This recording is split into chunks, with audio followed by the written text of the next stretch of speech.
No, torej, še enkrat vsi lepo pozdravljeni, zdaj začenjam tudi zaradi posnetka z enim pozdravom. Tudi tistim, ki boste gledali tole kasneje, oziroma gledate to na YouTube. Tema današnjega predavanja je evangeljska duhovnost. In seveda to zahteva nekaj definicij. Prvič, kaj je duhovnost, potem kaj je evangeljsko in tako naprej. Pa bomo šli kar po vrsti. Mogoče si preden začnem z samim predavanjem lahko nekako predstavljate oziroma se spomnite, kaj vam pomeni pojem evangeljska duhovnost. Večkrat slišim recimo pri neko razliko med redovniki pa škofijskimi duhovniki, večkrat rečejo, vi imate svojo redovno, mi imamo pa evangeljsko. Okay. Zelo fino.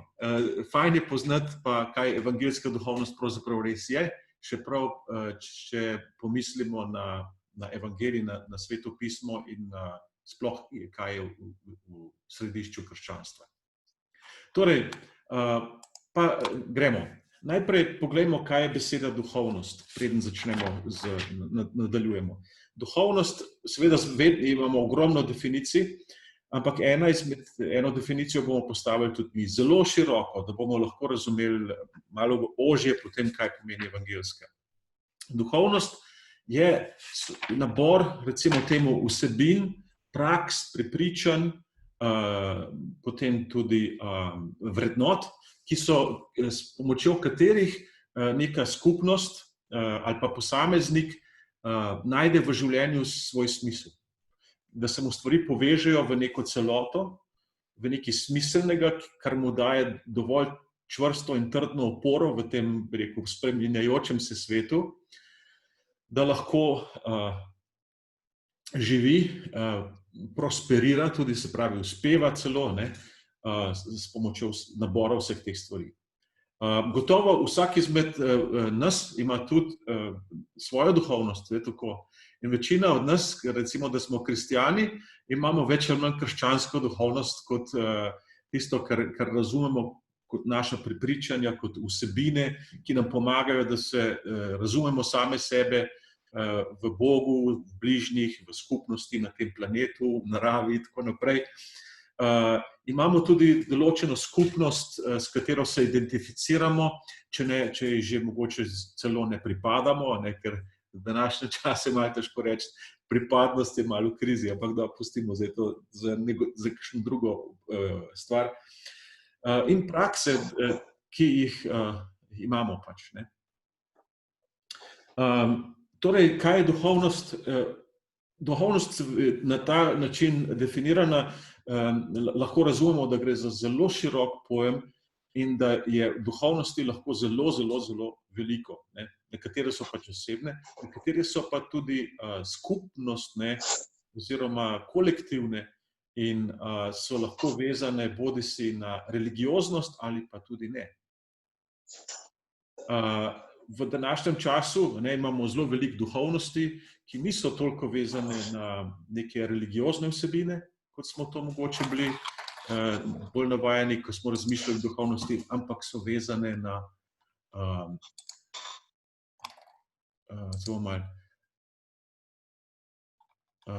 so vezane na vsebine, ki so čisto sekularne narave. Se pravi, življenjski stil, potem, predvsem to, življenjski stil, potem politični lahko vidik, potem lahko na šport, na kateri najdejo smisel, povezavo in vse v, recimo, nogometu. To je mogoče najbolj razširjena moška duhovnost na tem planetu. V redu, kaj pa potem evangeljska duhovnost? Kje smo zdaj? To je zdaj tisto vprašanje. In seveda tudi evangeljska duhovnost oziroma duhovnost evangelija je del določenega konteksta, čisto historično gledano. Kdaj se je pojavila? Seveda z Jezusom, to vsi vemo. Jezus predstavlja oziroma oznanja evangelij, se pravi dobro novico. Dobro novica pa je seveda glede na kaj? No in zdaj moramo nekako razmišljati oziroma razumeti Jezusa, njegov kontekst, mogoče tisti zgodovinski kulturni čas, katerega del je bil. In gremo zdaj kar tja nazaj.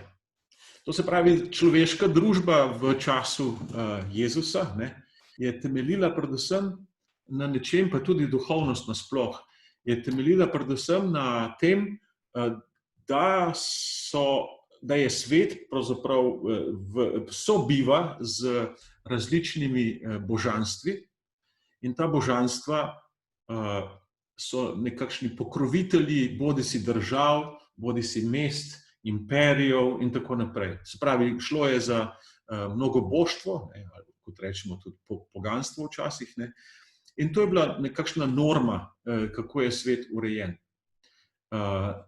Obstaja mesto, obstaja božanstvo, ki je pokrovitelj tega mesta in je seveda obstaja tempelj in pa kralj. To je bila neka povezava. Se pravi, to božanstvo prebiva z ljudmi v navzočnosti v templju, bodisi ali pa kot rečemo, v teh upodobitvah božanstva. To se pravi, to je bilo nekaj najbolj običajnega. To je vse od začetka civilizacije navzoče bilo v človeštvu tisoče let že pred seveda Kristusom. In tako so ljudje razmišljali in tako so verjeli in tudi Judje so na nek način bili del tega. Njihov izvor, začetek je prav gotovo temelji na tem, da so bili, se pravi, imeli svoje božanstvo oziroma svojega boga na podoben način. Seveda, to je bil Jahve. Pa potem imeli so še več različnih drugih bogov, ampak evolucija, nekje spoznavanja teologije v Izraelu je pomenila, da se je njihovo domevanje samih sebe in pa Boga skrčilo prav na ta odnos, ekskluzivni odnos med Jahvejem in njim. Ni bilo več drugih bogov, pač Jahve pa tudi je nekaj časa bil nekako bog nad bogovi, potem pa na neki točki ni bil več bog med bogovi, ampak nekaj drugega. In ravno tukaj gre za eno veliko spremembo v dojemanju Boga in pa seveda odnosa med Bogom in Izraelom. Nastala je, seveda, tempelj je bil del Izraelove zgodovine in kulture, vendar pa v Stari zavezi je tempelj stalno nekako pod kritiko. Obstaja kritika tempeljskega bogoslužja, očitno se tempelj tudi poruši, se vemo, Salomonov tempelj se poruši. Že sploh je bilo problematično, da tempelj sploh obstaja. Kot vemo, so Izraelci prvič so želeli kralja, kar ni bilo čisto v redu, ker Bog je vendarle bil nekdo, ki je živel med njimi, je imel tisti šotor, to ni bil božanstvo med božanstvi, ampak je bil Bog med ljudmi.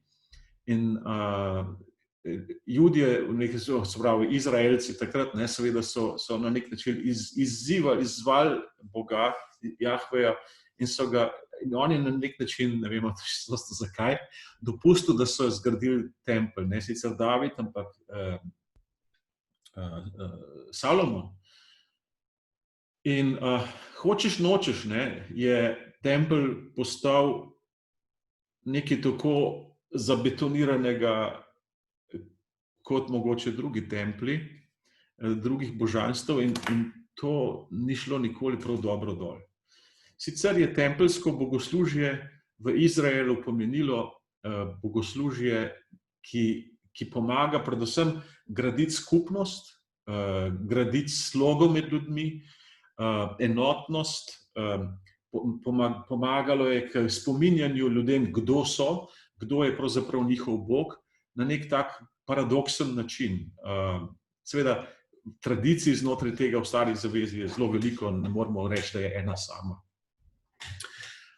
Kaj se torej dogaja potem, ko Jezus pride oziroma nastopi v prvem stoletju našega štetja oziroma Kristusovega časa, kaj se takrat dogaja. Takrat je ena velika kriza v Izraelu in sicer duhovna kriza, teološka kriza. Zakaj?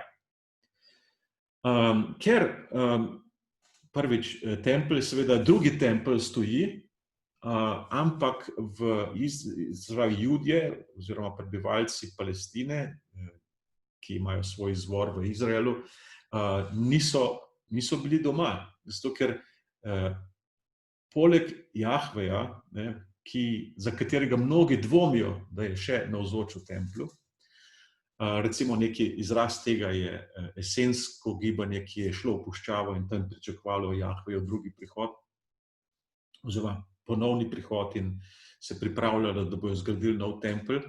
In pa še nekatere druga gibanja v Izraelu so kazala na to, da mogoče Bog je odsoten. Zakaj? Ja, zato, ker je bil prisoten, je bil neko drugo božanstvo in sicer je bil to rimski cesar. Rim je vladal kot imperij, in vsak imperij je imel svoje božanstvo oziroma svoj panteon, ki so ga s tem, da so priznali cesarja, morali druga ljudstva častiti. No, in tako je cesar predstavljal Jupitra, Minervo in vse te zadeve. In vprašanje je bilo, a je Jahve še tukaj? A je Bog še tukaj? To je bila ena velika, velika kriza.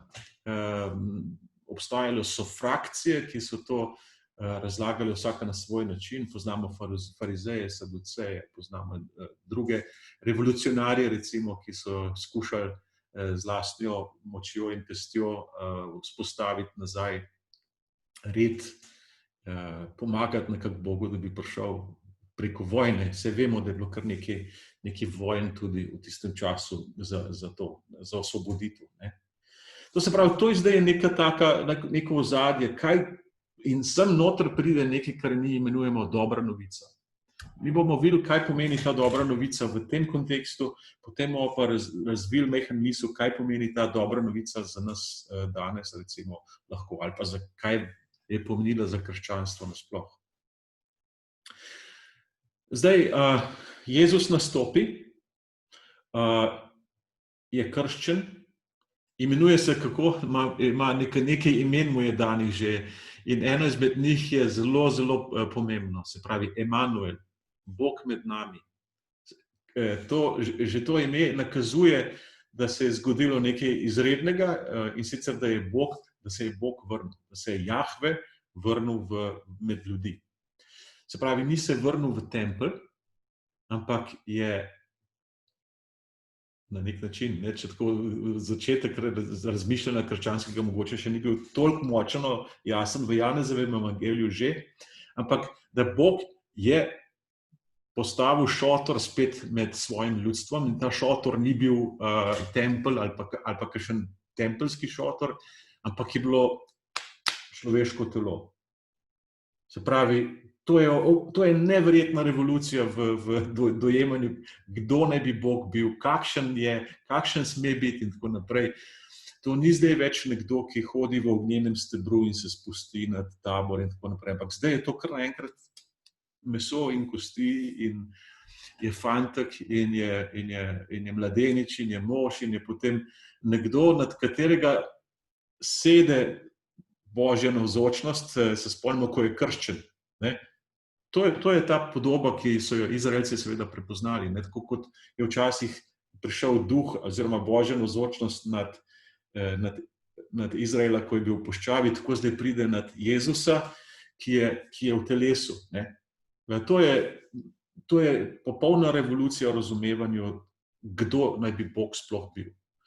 Ne samo v Izraelu, ampak tako nasploh. Se vemo, reakcije na to so bile naslednje. Za Jude je bilo to pohujšanje, da bi nekdo kaj takega trdil. Za Grke, oziroma druga ljudstva, je bila to nespamet.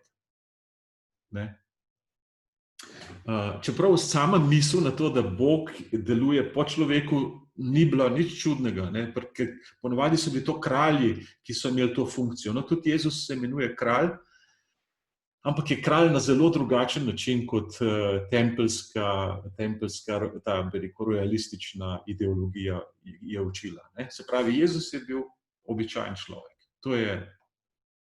To je evangelij, to je dobra novica. To se pravi, kje je Bog, kdo je Bog? Dobra novica je, da je Bog med nami. Ne? To se pravi, zdaj naenkrat je to bila taka revolucija, da Jezus je povzročil s svojim učenjem, pa tudi na nek način sam je šel v konflikt s tempelsko aristokracijo, pa tudi s templjem. Ne? Se spomnimo, da je rekel, tempelj, če ga porušite, vam ga v 3 dneh zgradim. To je strašno slišati. Če je svet tako urejen, da pač Bog ima svoj tempelj in prek templja Boga pred Bogom plešemo, mu kadimo in tako naprej, mu dajemo za to, da nam on vrne nazaj to, kar smo ga prosili. Ne? To zdaj ni več v Jezusovem dobri novici, to ni več dejstvo. To ni več to, kar on uči. Ampak je Jezusov pristop, Bog je tukaj zdaj z ubogimi. Ne? Ta podoba Boga z ubogimi seveda ni čisto nova, ne? Je stara. Jezus na neki način, kot je rekel, nisem prišel postave odpraviti, ampak sem jo prišel dopolniti. Namreč, kako se začne sploh celo izraelsko gibanje oziroma nastanek tega naroda in potem te duhovnosti in religije, je tako, da je Bog, začetek te bi rekel, legende je, da je Bog prišel in je bival z Izraelci, ki so bili ujeti v suženjstvo. V suženjstvo in je bil z njimi. In potem 40 let živijo tam skupaj v puščavi in tako naprej. Nimajo se prav dobro velikrat, ker je potrebno dosti dela na tem, da človek se pripravi za to, da spozna, kaj je pomen Boga. Ampak Jezus to gibanje, bi rekel, ponovno začne. Ampak zdaj ne samo med Judi, to je zdaj en velik korak naprej. Bog ni plemensko božanstvo. Ne? Bog ni zdaj več neko božanstvo, ki ima tempelj, ni plemensko božanstvo, ni neko narodno božanstvo, ampak je Bog stvarnik, ki ga Jezus imenuje Oče. In je Oče vseh in vsega. In drugi bogovi tukaj, no, se pravi, Jezus ne zanika na nek način v duhu svojega časa, da drugi bogovi na nek način ne obstajajo. Ne. Predvsem so to, vemo iz Stare zaveze, to so maliki. Ne. To so nekako projekcije naših želja v določene figure, ki smo si jih sami izdelali, ne, in nam služijo kot bogovi. Ja. Drugo je, da bi se zdaj spuščali, pa nimamo časa v samo kozmologijo in teologijo, tudi tistega časa, ampak recimo, da to zadostuje za ta trenutek za nas. To se pravi, Bog je Oče, to je dobra novica. Bog ni božanstvo samo enega naroda. Bog je Bog tako in je usmiljen do vseh, ne, tako do dobrih kot hudobnih. Potem, kaj je še dobra novica? Dobra novica je, da Bog odpušča ljudem grehe. Zakaj? Zato, ker so nekaj naredili, ampak ne zato. Zato, ker on tak je. Njegova narava je taka. Se pravi, da Boga ni treba v nekaj vnaprej prepričati, da bi bil dober ali pa da bi bil kakršenkoli ga mi želimo, ampak mi moramo sprejeti Boga takšnega, kot je, in ko ga sprejmemo, takrat bomo postali njemu podobni. Dobra novica je, da Bog je tako blizu nam vsem, da mu mi lahko postanemo podobni. No, in ta bogopodobnost se dogaja predvsem v času, ko Jezus hodi med ljudmi in se nekako ob njih, ob njegovih učencih in tistih, ki ga poslušajo, nekako se jih prime ob njegovem primeru, učenju in konec koncev njegovi daritvi, ne, kdo Bog je. Verjetno je ena tistih največjih, no, ponavadi tradicionalno krščansko rečemo, največja manifestacija Boga je njegovo samodarovanje, ne, to je darovanje na križu. Seveda ni se hotel samega sebe mučiti, ampak tako je naneslo, ne, da so ga ljudje celo ubili, ne, ampak on ostaja zvest. Se pravi, to je neverjetno dobra novica, da Bog kljub naši okrutnosti, naši grešnosti, je še zmeraj Bog. Bodi si, da je živ ali mrtev in vedno nas ima rad. To so tako paradoksi, ja? To razumemo, to ni zdaj nekaj, kar bi mi linearno lahko razumeli, ampak predvsem, kar lahko razumemo preko izkustva. Dobra novica za kristjane je to, da je Bog del izkustva, ne neke politične strukture samo, ali kaj takega, ampak je del izkustva vsakega posameznika, ki stopi v stik z Bogom na povabilo Boga. Ja? To so izredno revolucionarne stvari, s katerimi imamo mi še vedno težave, in to je mogoče ena iztočnica za naš potem pogovor. Mi še zmeraj bi želeli pravzaprav Boga imeti malo bolj tempelskega, pa malo bolj našega, malo bolj za nas. Še zmeraj bi bilo mogoče nam lažje malo okrog Boga plesati, pa mu malo pokaditi, da bi nam dal tisto, kar mi rabimo in želimo. Ne? Ampak to ni Bog, vsaj ne evangeljski Bog. Ne? To je dobra novica. Še ena stvar, en koncept izredno središčnega pomena za evangelij. Jaz velikokrat pa evangeljsko duhovnost, pravzaprav bi jo moral na začetku omeniti. Ja bom pa zdaj. Kaj je ta beseda? Velikokrat vprašam ljudi, zakaj je Jezus pravzaprav prišel. In nažalost moram ugotoviti, da večina ljudi, kristjanov, tega ne ve. Oziroma ne zna povedati. Razmišljajo, rečejo, ponavadi nekaj takega, kar so pač se učili pri verouku, rečejo, da nam je odpustil grehe, da bi bil križan, ne take stvari, se pravi, gre za to, tisto, kar je nam najbolj očitno. Ampak seveda, tisto, kar je pa res najbolj očitno, če bi brali evangelije, pa veste, kaj je. Ne? On sam pove to, ne vem kolikrat, največkrat. On neprestano govori o tej stvari. Že veste, o čem je. Če veste, potem prste gor, če ne veste. Nič hudega, niste osamljeni. Veliko ljudi ne ve tega. Božje kraljestvo. To je to. Jezus je prišel oznanjati Božje kraljestvo. In zdaj, kaj to kraljestvo je? Zdaj smo že malo dekonstruirali stari koncept tega, kako Bog kraljuje, da potrebuje tempelj, da potrebuje kralja na nek tak, resmo, poganski način, da je nekje dopustil Izraelu, da se je to nekaj časa šel in je moral ugotoviti, da to ne deluje. Ne? Ta, bi rekel, tempelska rojalistična teokracija pač ni izvorna stvar, pač pa da kraljestvo dejansko je nekaj drugega. In to Kristus oznanjen, to je dobra novica. Evangelion pomeni prihod kralja in pomeni tisto veliko kaj bi rekel, sprevod, ko je kralj prišel, se je vrnil recimo z neke bitke, ali kaj takega, je bila to dobra novica. Zakaj? Prvič, zato, ker je živ prišel, drugič pa zato, ker zdaj bo prinesel tudi svoj plen in bomo vsi imeli nekaj od tega. Če ne drugega, se ga bomo malo napili in najedli in to je dobra novica. Ne? To se pravi, Jezus zdaj prihaja kot kralj, ampak popolnoma drugače.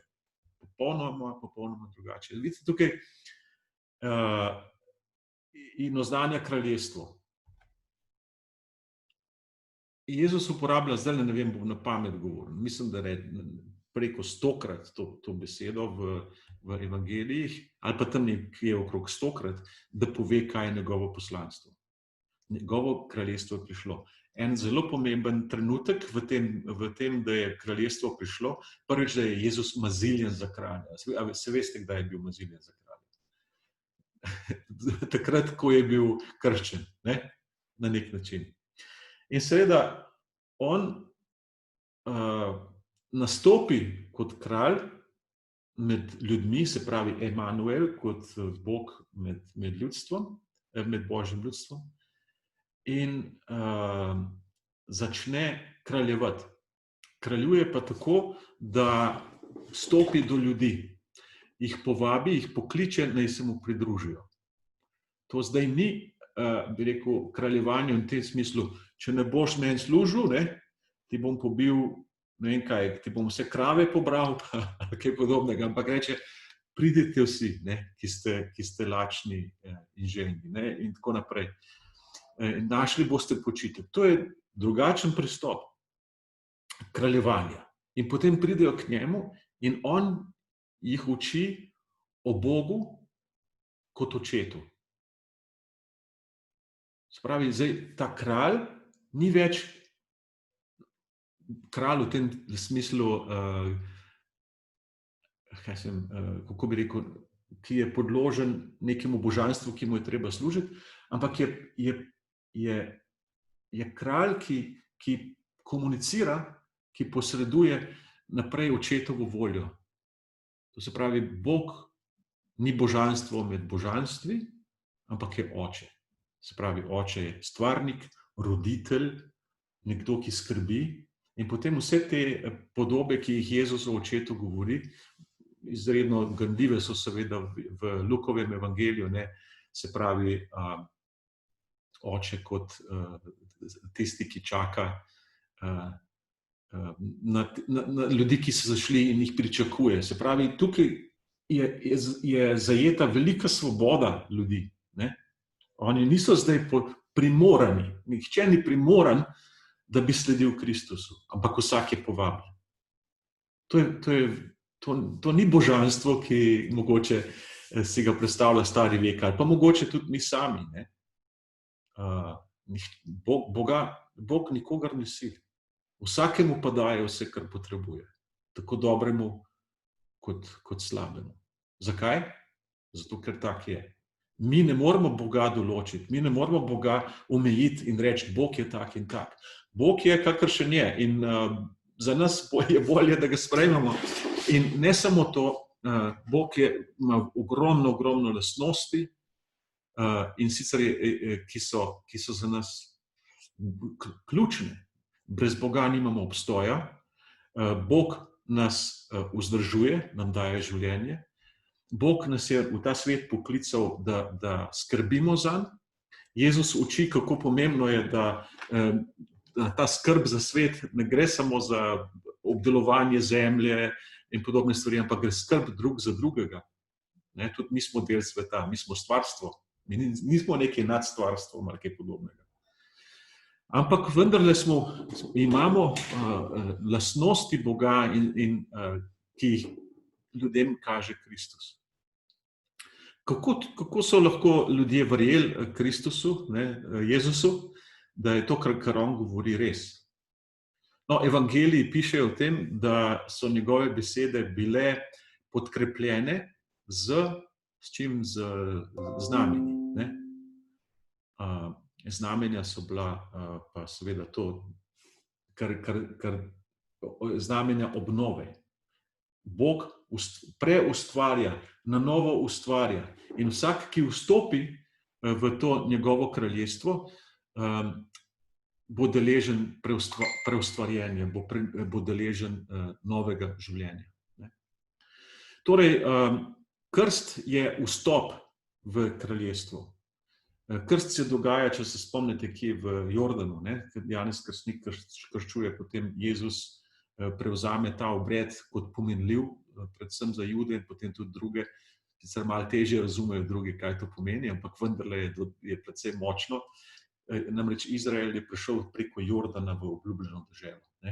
Se pravi, iti skozi reko pomeni vstopiti v novo stvarnost. In ta nova stvarnost je na simbolni ravni Božje kraljestvo, ki je že navzoče. Jezus ni rekel, bodite dobri, delajte dobre stvari in potem boste mogoče prišli v nebesa ali kaj takega. To je naš koncept. To je še zmeraj bi lahko mogoče človek rekel, ker govorimo zdaj o duhovnosti, del nekega staroveškega pristopa k Bogu, kot nekomu, ki ga moramo zadovoljiti, da nas bo imel rad. Moramo mu služiti kot sužnji, ne kot otroci. Ne. V tem smislu je zelo pomenljiva tudi, bi pomenljiv Jezusov stavek njegovim učencem. Če se spomnite v Janezovem evangeliju, kaj pravi: ne imenujem vas služabniki oziroma dulos v grščini sužnji, ampak prijatelji. To so, kaj takega ni zaslišati bilo še nekjer, ne, takrat v tistem svetu. Ne. Mi smo tako malo navajeni, ne, ampak to ne slišimo prav dobro velikrat. Ne. Mi bi še zmeraj bili rajši sužnji pa služabniki Bogu, kot pa njegovi prijatelji. Kaj prijatelj deli z prijateljem? Ne? Deli isto dostojanstvo. Dostojanstvo, ki ga ima Jezus, je dostojanstvo, ki ga da vsakmu, ki se vanj krsti, ki se vanj vcepi. To je neverjetna svoboda, ne, ki jo je Jezus prinesel ljudem, ki so to lahko doumeli in sprejeli in želeli tudi drugim tako veliko svobodo, da v tem svetu zaživijo, sicer ta svet je drugače organiziran, ne, časti recimo bogove tega sveta, sicer, ki ljudi usužnjujejo, ampak Jezus, dokler smo na tem svetu, mi smo že lahko svobodni. Mi se že lahko osvobodimo. Zakaj? Ker poznamo Božjo ljubezen. Ne, ker smo nekaj naredili, ampak ker smo že tako ustvarjeni. Gotovo, da je recimo Jezus je nas, kot on reče, je osvobodil greha. Ne? In kaj je pravzaprav največji greh? Največji greh je Boga ne prepoznati za to, kar v resnici je. To je največji greh. Zato, ker če ga ne prepoznamo, potem si naredimo bogove po svoji podobi in jim služimo. To je največji greh. Seveda, skozi malike mi ustvarjamo stvarnost, kot si jo tudi sami želimo. Ne morete služiti Bogu in mamonu, je nekaj, kar je Jezus rekel. Ne? Mamon je seveda eden izmed teh božanstv, ki predstavlja denar, vpliv, oblast. Služiti Bogu, se pravi očetu, pomeni se odpovedati vsem ostalim bogovom, skušnjavam, ne, v katerih se znajdemo. Jezus sam je šel skozi skušnjave, kot vemo, v puščavi. Kaj je bilo? So bile tiste skušnjave?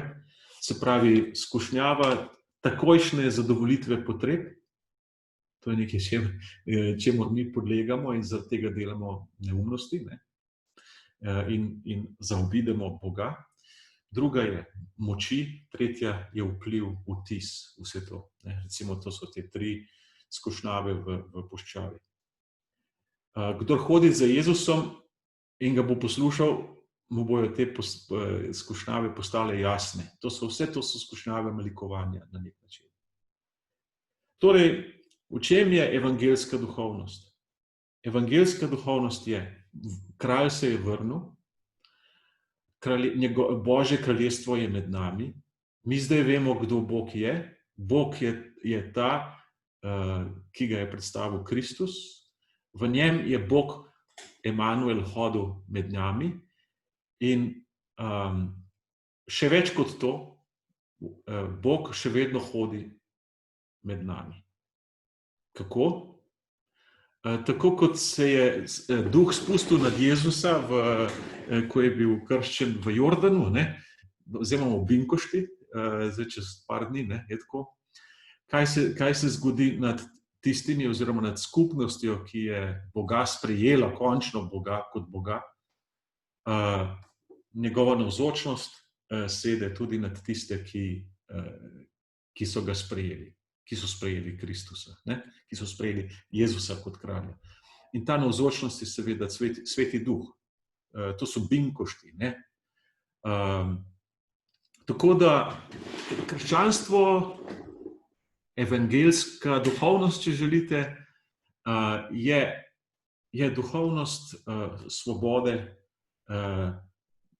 potem ni potrebne mediacije med Bogom in človekom, drugačne, kot je po Kristusu in Svetem Duhu. Vsak izmed nas je kralj, prerok in kaj že še duhovnik. Ja? To je, ko prejmeš Svetega Duha, prejeti seveda ne pomeni čisto dobesedno, da si nekaj zlil vate ali kaj podobnega, ampak gre za neko transformacijo, gre za eno zelo spremembo v dojemanju sebe, sveta, večnosti, smrti, življenja do te mere, da živiš na podoben način, kot je to živel, v taki svobodi, kot je to živel Kristus. Pismo Galačanom pravi, za svobodo ste bili osvobojeni, ne se dati spet v sužnjik raznim mnenjem, neumnostim, ki nimajo nobene veze z evangelijem. No, to je, vidim, da se nekako 40. minuta bliža. Jaz mislim, da počasi zaokrožam to, kar sem želel povedati. To je mogoče uvod, kot sem rekel, uvod v evangeljsko duhovnost. In se mi zdi, da je res samo uvod. Ogromno stvari bi tukaj lahko še odpirali. Morali bi iti v evangelij sam, v evangelije. Seveda je bil še nek možakar, ki je skušal to razumeti, kakor mu je duh dejal, to je Pavel. Ne vem, če vidite prav napisano. Pavel, se pravi, The Gospel According to Paul. To je odličen avtor N.T. Wright. To je Robert Griffin. Drugače je N.T. Wright, ki veliko piše o Pavlu, pa recimo tudi pristop k evangeliju, kot sem ga zdaj na nek način predstavil, je značilen za N.T. Wrighta in njegovo to šolo razumevanja evangelijev. In pa izredna knjiga, če imate možnost in priložnost, je Pagolov Jesus. Bom napisal, prav? Zdaj sem pozabil, nimam pa knjige sabo, da bi se zapomnil. Velja. Hvala lepa za vašo pozornost. Jaz upam, mogoče kakšno vprašanje še zastavim vam, pa mogoče tudi tistim, ki gledate kasneje tole zdaj na YouTubeu. Kakšno je vaše dojemanje Boga? Ali meji na tempelsko realistično bogoslužje bolj ali dojemate Boga že tako, kot ga je mogoče oznanil ali nam oznanil Jezus? Ali se mogoče te stvari malo pokrivajo, malo tepejo? Mogoče v kakšno smer gre naša cerkev, mogoče tudi skozi zgodovino. Vemo, da je tudi krščanstvo šlo skozi razne faze in prav gotovo je bila ena zelo, zelo močno tempelska. Ko je krščanstvo postalo rimska uradna religija, se je marsikaj tega vrnilo nazaj, ta prispodoba cesarja in pa duhovništva in tako naprej. To je moj izziv, lahko komentirate, rečete, to pa ni res ali kaj takega, ampak jaz mislim, da je zelo potrebno o teh stvareh razmišljati. Mogoče tudi današnja kriza v cerkvi ali mogoče tudi posledica na nek način obnove tega tempelskega vidika češčenja božanstva, mogoče bolj kot pa živeti v svobodi Kristusa. Nekaj takih vprašanj, nekaj imate mogoče tudi sami vi in bom vesel, če se zdaj o njih pogovorimo preko Zooma, drugi pa lahko tudi kaj napišete ali pa se ob kakšni drugi priliki srečamo v živo, ko bo to čas dopuščal na kakšnem drugem predavanju ali pa nadaljevanju ali poglobitvi te teme, o kateri smo govorili zdaj. Tako da hvala lepa, zdaj bom ustavil snemanje in mi pa nadaljujemo. Hvala za pozornost.